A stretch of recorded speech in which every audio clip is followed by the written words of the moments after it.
Salut à tous, aujourd'hui dans CDLP, tous les mots commencent par B. B comme bière et B comme beurre.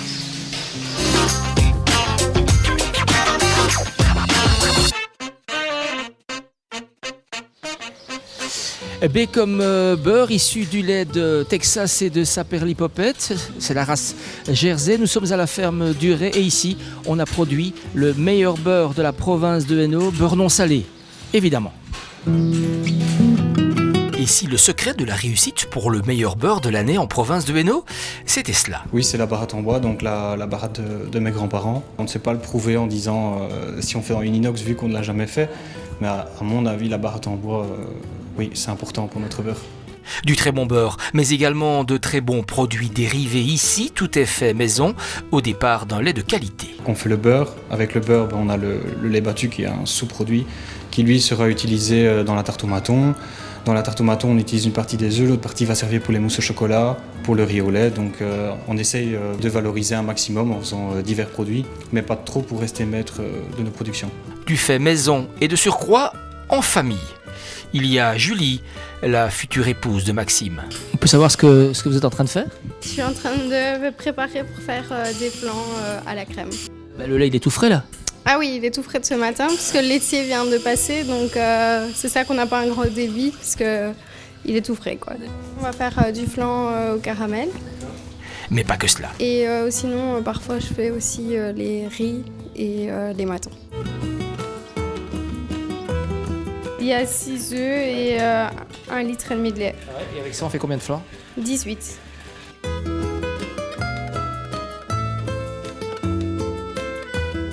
Complice et délices, c'est la boutique de la ferme. Ça, c'est l'affaire de Nathalie, la maman de Maxime. L'ancienne écurie du cheval de trait a été transformée en espace de distribution des différents produits maison ou issus des fermes voisines. Il y a le fromage. Ouais. Normalement, il y a aussi des fines herbes, style ail et fines herbes, alors légèrement salées, fouettées avec un peu de lait. Et alors du nature et spéculoos, miel spéculoos. L'autre secret de la réussite, c'est donc aussi Texas, Saperlipopette et leurs 60 autres copines. Une race peu exploitée en Belgique, mais pour Maxime, c'est un choix raisonné. Par rapport au magasin et la vente directe, ça nous permettait d'avoir un lait différencié, un lait plus riche en matières grasses, protéines, minéraux, surtout pour le beurre. Faut savoir que quand elles sont quand même quasiment un tiers plus riches, quoi. Il y a beaucoup de gens qui se pensent intolérants au lactose, mais qui en fait digèrent mal la protéine du lait, la bêta-caséine. Il y a différents types de bêta-caséine chez les bovins. Mais apparemment, une partie de la population réagirait à la bêta-caséine A1. Et il faut savoir que c'est la bêta-caséine la moins présente chez les Jersey. Donc la A2, la plus digestible apparemment. Ça a été fait selon certaines études que la Jersey possède le plus grand nombre d'individus, quoi. Son bac en poche, Maxime Duret a repris l'exploitation familiale en 2019. Il avait alors acheté 2 Jersey. Aujourd'hui, à 26 ans, le voici à la tête d'un cheptel de 350 bêtes, viandeuses et laitières. Mais ses préférés restent Saperlipopette, Dallas et toutes les autres. Et ici, la complicité était le véritable secret de son succès. Tokyo, Verdure, Mandala, Célina, Râleuse. Et donc voilà, on peut faire les 60 noms s'il faut, mais... Et en plus, elles ont du caractère. Oui, ça c'est une particularité de la Jersey. Il y a beaucoup d'avantages, mais bon après le caractère c'est une force aussi. C'est comme pour nous, c'est comme pour les gens. B comme beurre, mais aussi B comme bière. Alors pas celle-ci, mais celle qui est fabriquée à Lesdins, c'est la Grand-Mire. Elle a été élue meilleure bière de la province de Hainaut lors du dernier concours. C'était en 2022. Direction donc Lesdins, juste avant de connaître le lauréat 2023. Mais ça c'est pour la semaine prochaine. Le charmant petit village de Lesdins avait déjà ses fraises, désormais il a aussi sa bière. Elle mousse ici, rue du Paradis, dans cette ancienne ferme, et elle a de qui tenir. Grand-Mire, en fait, dans les anciens villages, enfin ça existe encore, on donnait des sobriquets aux personnes. Ici, c'était la ferme de mon papa qui s'appelait Ferdinand. Et mon papy s'appelait Casimir, donc c'est devenu... Et comme papa était très grand, on l'appelait le Grand-Mire parce que Son papa s'appelait Casimir.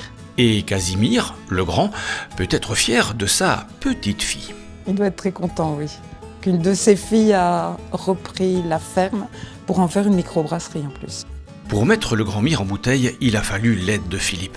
Ingénieur brassicole, ancien de chez Inbev, il a fait le tour du monde, goûté à toutes les blondes, avant de s'assagir. En fin de carrière, il y avait vraiment une volonté de revenir un peu aux sources, aux tournaisiens d'origine, et de faire des produits, je dirais, de qualité à taille humaine. Habitué au projet industriel, Philippe s'est lancé un défi de taille, faire rentrer une brasserie dans une toute petite grange. On a fait une petite maquette en Lego. Bon, ce n'a pas été un jeu d'enfant, mais au final, chaque élément a trouvé sa place. Ici, à cet endroit-ci, c'était l'écurie où il y avait le cheval, enfin un cheval de trait qui s'appelait Lisbeth. Puis alors là, de ce côté-là, c'était l'entrepôt de papa où il mettait ses machines. Au fond, c'était la laiterie. Aujourd'hui, les cuves en inox ont remplacé la baratte à beurre, mais l'esprit reste le même. Une partie du projet, c'est justement de garder cette taille humaine dans un esprit de circuit court et de ne pas devenir, je dirais, une marque qui nous dépasse un peu, quoi. Donc ça, c'est pas l'objectif du tout. La gamme Grand Mire se compose de cette bière toute bio. Donc on a une blonde, une bière de soif, une ambrée avec une petite touche d'orange douce, une noire de noir, une stout. On a une brune très légère, une rubis, contrairement à ce qu'on pourrait penser, qui ne contient pas de cerise mais un peu de betterave rouge. On a une saison, comme toute bonne brasserie, de Wallonie-Picarde. Et alors on a une triple donc festive pour célébrer les bons moments. Et à force de célébrer les bons moments, arrive ce qui arrive, des heureux accidents. Il peut y avoir parfois des erreurs de distraction qui peuvent conduire à des bons résultats. On a eu une petite surprise avec une festive qui s'est transformée miraculeusement en saison triple parce qu'en fait, je me suis trompé de levure et puis j'ai fait une combinaison levure heureuse qui fait que le produit a à la fois les caractéristiques d'une triple avec un final de saison et on se pose la question de savoir si on va répliquer cette erreur ou bien pas. Mais on verra. Et chez les Van Damme, on a l'habitude de fêter les naissances par une médaille. On a quand même eu, la chance d'avoir quelques belles petites médailles. Je suis très content aussi, on va reparticiper avec grand plaisir au concours provincial du Hainaut qui aura lieu ici au mois de juin. Donc je suis en train justement de remplir les formulaires d'inscription. Et je veux dire que c'est un beau petit concours parce que ça permet à des petites brasseries, les grosses brasseries en général ne participent pas, mais ça permet encore une fois de voir un petit peu comment on est perçu par un jury de professionnels. Et pour les brasseries qui sont primées, ça permet aussi d'entrer dans le concours interprovincial, où on a eu l'année passée aussi une belle médaille à Baptiste avec la Grand Mire blonde, en sachant qu'on avait eu 2 médailles d'or aussi avec la blonde et la noire l'année passée à la province du Hainaut.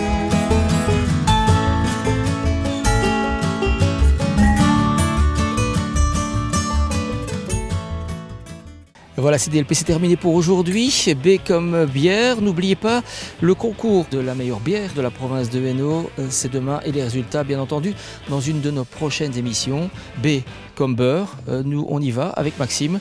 On va faire du beurre, le meilleur du Hainaut. N'oubliez pas.